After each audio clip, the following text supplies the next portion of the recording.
C'est un compte à rebours. C'est un compte à rebours. C'est à chaque fois jusqu'à ce que le titre soit valable. C'est un compte à rebours qui n'est pas possible à vivre.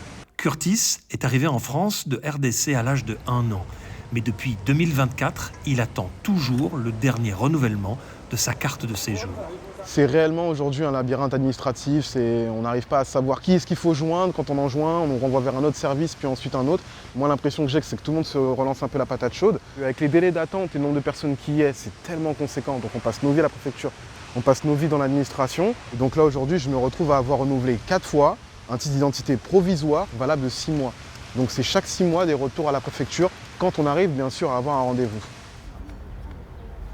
Les conséquences sur la vie professionnelle, elles sont un peu désastreuses parce que là, je sors d'études en 2023. Et donc dans un cas, pour tous ceux qui sont dans un cas comme le mien, on sort d'études et là, on ne réussit pas à avoir nos premiers contrats, nos premiers CDI, nos premiers postes en fait réellement stables.